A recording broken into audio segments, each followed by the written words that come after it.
ಇನ್ನು ಎಷ್ಟು ವಯಸ್ಸು ನಿನಗೀಗ? 22. 22.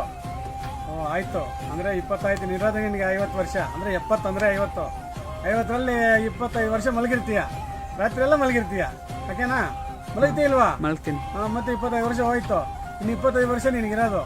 25 ವರ್ಷ ನೀನು ಏನೋ ಬಾತ್ರೂಮು, ಸ್ನಾನ ಮಾಡೋಕ್ಕೆ, ಊಟ ಮಾಡೋಕ್ಕೆ, ಏನೋ ಆ ಹುಡುಗರ ಜೊತೆ ಫ್ರೆಂಡ್ಸ್ ಜೊತೆ ಹೊಡೋಕ್ಕೆ, ಸಿಗರೇಟ್ ಹೊಡೋಕ್ಕೆ, ಎಣ್ಣೆ ಹೊಡೋಕ್ಕೆ, ಅದಕ್ಕಿದಕ್ಕೆ ಒಂದು 10 ವರ್ಷ ಆಗ್ಬಿಡ್ತದೆ.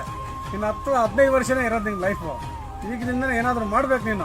ಸುಮ್ಮನೆ ಮಲ್ಕೊಂಡು ಕೂತ್ಕೊಂಡಿದ್ರೆ ಆಗಲ್ಲ. ಬೆಳಗ್ಗೆ 8 ಗಂಟೆಗೆ 9 ಗಂಟೆಗೆ ಎದ್ದೇಳಬಾರ್ದು, 5 ಗಂಟೆಗೆ ಎದ್ದೇಳಬೇಕು. ಅವಾಗ ಡೇ ನಮ್ಗೆ ಜಾಸ್ತಿ ಇರುತ್ತೆ. 24 ಅವರ್ಸಲ್ಲಿ ಈ 7 ಅವರ್ಸ್ 8 ಅವರ್ಸ್ ಮಲಗಬೇಕಷ್ಟೇ, ಓಕೆನಾ? ಮಿಕ್ಕಿದ ಜಾಸ್ತಿ ಸಿಗುತ್ತೆ ಲೈಫು. ಎಲ್ಲ 11 ಗಂಟೆವರೆಗೆ 10 ಗಂಟೆವರೆಗೆ ಮಲಗ್ತೀರ ಹುಡುಗರೆಲ್ಲ. 10 ಗಂಟೆ ಮಲಗಿದ್ರೆ ಎಷ್ಟು ಸಿಗುತ್ತೆ ಲೈಫು? 15 ವರ್ಷ ಲೈಫಲ್ಲಿ 10 ಗಂಟೆಯಲ್ಲಿ ಮಲಗಿದ್ರೆ ಅಲ್ಲೇ ಹೋಯ್ತಲ್ಲ ಇನ್ನೊಂದು 5 ವರ್ಷ. ಅದಕ್ಕೆ ಬೇಗ 5 ಗಂಟೆಗೆ ಎದ್ದೇಳೋದು ಎಲ್ಲ ಹುಡುಗರು ಕಲಿಬೇಕು. ಅವಾಗ ನಿಮ್ಗೆ ಲೈಫ್ ಜಾಸ್ತಿ ಸಿಗುತ್ತೆ, ಓಕೆ? ಇರೋದೇ ನಿಮ್ಗೆ 15 ವರ್ಷ. 15 ವರ್ಷದಲ್ಲಿ ಏನು ಬೇಕಾದ್ರೆ ಸಾಧನೆ ಮಾಡ್ಬೋದು, ಓಕೆನಾ? Thank you.